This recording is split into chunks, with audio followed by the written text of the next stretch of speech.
Taiwan merupakan salah satu negara yang berada di Asia Timur itu, ternyata memiliki suku asli, yang selama ini belum banyak diketahui orang bernama Formosa.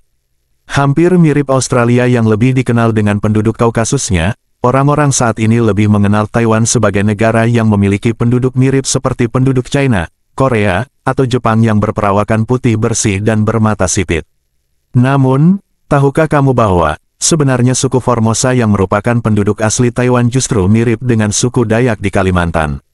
Dalam buku Tonio Andrade yang berjudul How Taiwan Became Chinese, ia menjelaskan bahwa, pada tahun 1582, bangsa Portugis menamai Taiwan dengan nama Ilha Formosa, atau dalam bahasa Inggris disebut Beautiful Island.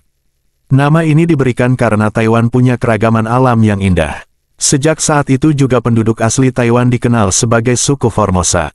Menurut informasi dari berbagai sumber, latar belakang geografis penduduk asli Taiwan, atau sering disebut suku aborigin itu, berasal dari satu nenek moyang, yaitu orang Austronesian. Sekitar 5.000 sampai 6.000 tahun yang lalu, mereka bermigrasi dari kawasan Pasifik, menuju ke sebagian Asia Tenggara, Madagaskar, hingga menetap di Formosa yang dikenal sebagai Taiwan. Suku Formosa merupakan kelompok orang berbahasa Austronesia, yang terbagi menjadi belasan suku. Suku-suku pecahan dari suku Formosa memiliki perawakan yang sama dengan suku Dayak di Kalimantan, Indonesia, dan tinggal di berbagai tempat di Taiwan. Kemiripan dengan suku Dayak di Indonesia ini terjadi karena, ribuan tahun yang lalu, bangsa Austronesia juga melakukan migrasi ke Nusantara dan beberapa negara lainnya, seperti Madagaskar, Malaysia, Filipina, dan Oseania. Suku Formosa mulai tergeser semenjak migrasi suku Han, yang berasal dari China, dilakukan secara besar-besaran di abad 17. Terjadi perubahan kebudayaan yang besar akibat migrasi suku Han, dan datangnya bangsa Eropa, seperti pernikahan silang, penggunaan nama Han untuk mendapat pengakuan sebagai warga negara secara utuh, dan urbanisasi untuk mendapatkan kehidupan yang lebih layak. Selain itu, munculnya bahasa nasional di Taiwan, mengikis bahasa asli yang digunakan oleh suku Formosa, begitu pula budayanya. Hal ini karena ada kebiasaan lama milik suku Formosa yang dianggap barbar, dan tidak diperbolehkan untuk dilakukan. Untungnya, pada bulan Agustus tahun 2016 lalu, Presiden Taiwan, Tsai Ing-wen meminta maaf secara langsung di depan kepala suku, dan memberikan otonomi yang lebih besar kepada suku Formosa. Ia meminta maaf secara resmi, atas ketidakadilan yang diterima suku Formosa selama 400 tahun.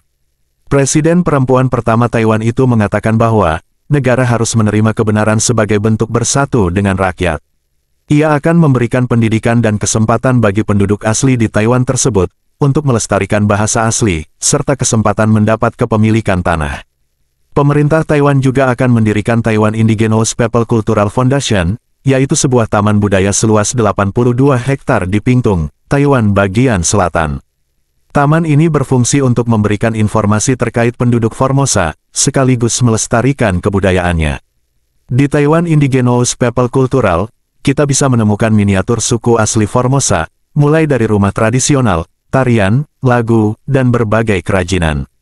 Saat ini, terdapat kurang lebih 550.000 orang penduduk asli Taiwan, atau 2,3% dari jumlah keseluruhan penduduk Taiwan. Dari belasan suku Formosa, terdapat 16 suku asli yang diakui pemerintah Taiwan, yaitu Atayal, Sidik, Truku, Saisiat, Bunun, Tao, Sou, Kanakanafu, Hlaalua, Rukai, Paiwan, Amis, Sakizaya, Kafalan, Puyuma, dan Yami.